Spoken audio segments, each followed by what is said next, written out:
Are there ghosts in the swamp? Or are they just snakes? Or is there something sinister that's taking place?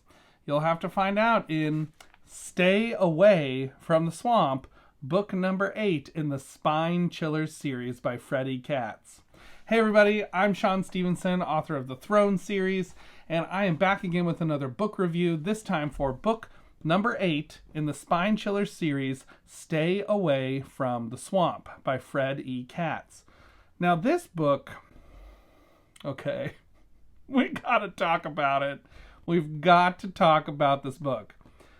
I just came off of reading the previous book in the series, which was, well, actually not the previous book, but it was book number 5, The Phantom of Phys Ed. And this is book number 8, which comes after 2 other ones that I've already read in the past. So I was like, I want to go to the next one that I haven't read, which was Stay Away from the Swamp. So I was excited to start this one. I started this one, and it took me a few days to get through it. Mainly because, I'm going to get to the plot here in a second. But again, and this is a non-spoiler review, I just felt like the thing that Clint Gleason, the main character, was afraid of was not really a rational fear, if that makes sense. The fear was just not exactly there. So I was reading along and I thought, oh my word, like when is this book gonna end? It's kind of going on and on and on and on, and they're running around to the same old things. And then there was a twist at the very end of the book, and I thought, oh my goodness, these kids were actually in very legitimate danger this entire time. Probably in the most danger of any kids in any of the Spine Chillers books that I've read yet. Now, one of the things to know about Spine Chillers books is that sometimes they'll do these chapter cliffhanger endings where there's a scratching noise at the door and they go to open the door and something jumps. And then you start the next chapter and it's like their pet dog that just wants to lick their face. So there's like simple things like that happen a lot of times. But this one had legitimate danger. In fact, in some Spine Chillers, the main characters are never in danger, and it's just kind of all in their head. But in this book, the kids are in legitimate danger. Okay, so let me tell you about the plot. So in Stay Away from the Swamp, Clint Gleason's family, his younger sister Kristen, his mom, and his dad have moved to Florida, and there is a huge swamp right next to their house, and it's this big property, and the dad wants to buy it in order to renovate the land and do something with it. Well, Clint hears from his friend Hammer that the swamp is a haunted swamp. Haunted by ghost snakes. Snakes that are ghosts. The ghosts of snakes it is haunted by. And so Clint, he begins to wonder if there really are ghost snakes in the swamp and what to do about it, especially when he starts to have some strange encounters with things in the swamp. So, will he survive the swamp, or is it all just in his imagination? You have to read Stay Away from the Swamp to find out. Now, this is book number 8 in the Spine Chillers series. So at this point, I will say, Katz, or aka Tim Ayers, who wrote these books, has already pumped through a lot of different ideas. And I felt like the idea of ghost snakes, I can't even say it with a straight face, was just so ridiculous and so out there. Like, I am not kidding. They're afraid of snakes that are ghosts. They're not like regular ghosts. They're actual snake ghosts, like the ghost of a dead snake is what they're afraid of in this haunted swamp. And so the kids discover there are some creepy moments. There's like an old cabin out in the swamp. There's all kinds of different things that are happening.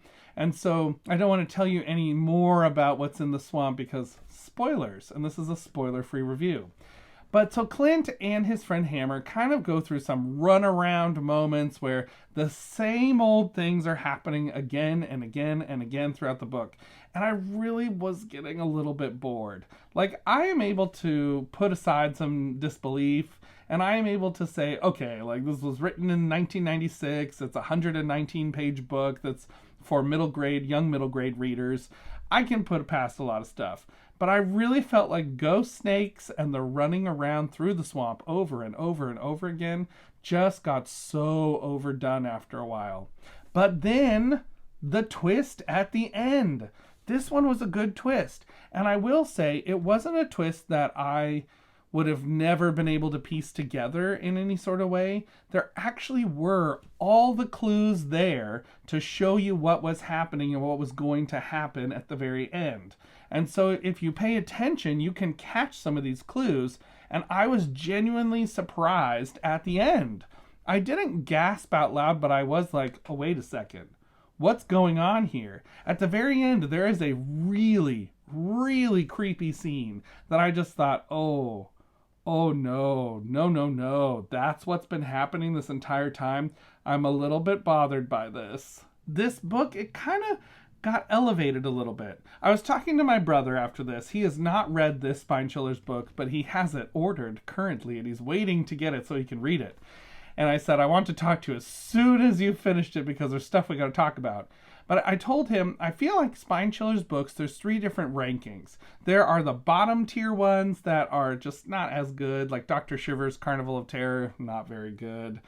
And then you have your kind of mid-tier ones that are pretty good, like the Venom vs. Me or Pizza with Extra Creeps. Like, they have some good mid-tier moments. And then you have your top-tier Spine Chillers, the good ones. That is like Birthday Cake and Ice Cream, as well as The Phantom of Phys Ed. Those ones are top-tier ones for me. But then this one, I was going to tell my brother, this one is the lowest of the low in the low ranking. Like, this is the bottom of the ones so far that I've read of all the 8 that I've read. But then the twist.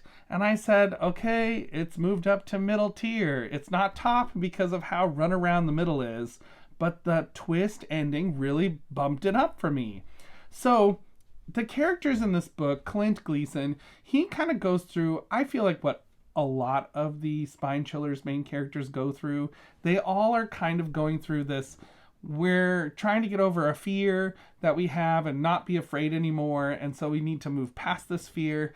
And so that's a great message. I think it's really well done, the way that it moves through, and Clint kind of bravely starts to do things that he has to do in order to save his family and to save his friends, but he's afraid and he has to move past that fear. So that's really well done, but I do feel like this is the 8th time we've done that plot line of a character having to move through a fear. I can't tell you anything about the villains because, again, that would be a spoiler, especially in a Spine Chillers book. I just feel like I can't talk about the villains in these books because spoilers. So lastly, I will give this book out of all stars, all 5 stars, out of all 5 stars, I give this book 3 stars, mainly because of the ending. I was going to give it like a 2 or maybe a 1.5, but then the end happened, and I thought, well, it's not as bad as I thought it was going to be. That was actually a pretty good twist ending, and they were in actual legitimate danger now that I look back on it all. Book number 8, Stay Away from the Swamp by Freddie Katz.